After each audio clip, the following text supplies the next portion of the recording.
شروع اللہ کا نام لے کر جو بڑا مہربان نہایت رحم والا ہے۔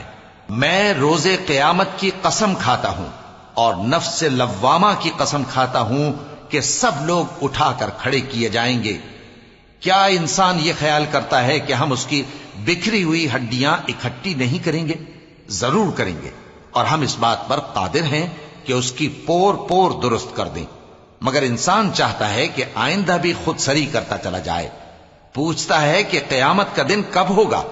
سو جب آنکھیں چندھیا جائیں اور چاند گہنا جائے اور سورج اور چاند جمع کر دیے جائیں، اس دن انسان کہے گا کہ کہاں ہے بھاگنے کی جگہ؟ کہیں نہیں، کوئی جائے پناہ نہیں۔ اس روز تمہارے پروردگار ہی کے پاس تمہیں جا ٹھہرنا ہے۔ اس دن انسان کو جو عمل اس نے آگے بھیجے اور جو پیچھے چھوڑے ہوں گے سب بتا دیے جائیں گے۔ بلکہ انسان آپ اپنا گواہ ہے، اگرچہ عذر و معذرت کرتا رہے۔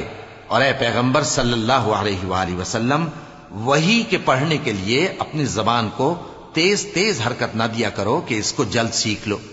اس کا جمع کرنا اور پڑھانا ہمارے ذمے ہے۔ سو جب ہم اسے پڑھا کریں تو تم اس کو سنا کرو اور پھر اسی طرح پڑھا کرو۔ پھر اس کے معانی کا بیان بھی ہمارے ذمے ہے۔ مگر لوگو، تم دنیا کو دوست رکھتے ہو اور آخرت کو چھوڑے دیتے ہو۔ اس روز بعض چہرے رونقدار ہوں گے، اپنے پروردگار کی طرف نظر کیے ہوئے ہوں گے، اور بہت سے چہرے اس دن اداس ہوں گے، خیال کریں گے کہ ان کے ساتھ کمر توڑ معاملہ کیا جائے گا۔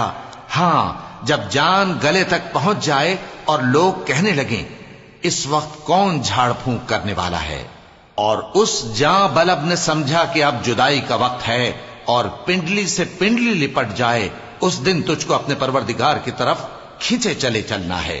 پھر ایسے مغرور نے نہ تو پیغمبر صلی اللہ علیہ وآلہ وسلم کو سچا جانا اور نہ نماز پڑھی، لیکن جھٹلایا اور منہ پھیر لیا، پھر اپنے گھر والوں کے پاس اکڑتا ہوا چل دیا۔ خرابی ہے تیری، خرابی پر خرابی ہے، پھر خرابی ہے تیری، خرابی پر خرابی ہے۔ کیا انسان یہ خیال کرتا ہے کہ اسے یوں ہی چھوڑ دیا جائے گا؟ کیا وہ منی کا جو ٹپکائی جاتی ہے ایک قطرہ نہ تھا؟ پھر لوتھڑا ہوا، پھر اللہ نے اس کو بنایا، سو اس کے اعضاء کو درست کیا، پھر اس کی دو قسمیں بنائیں، مرد اور عورت۔ کیا اس کو اس بات پر قدرت نہیں کہ مردوں کو زندہ کر دے؟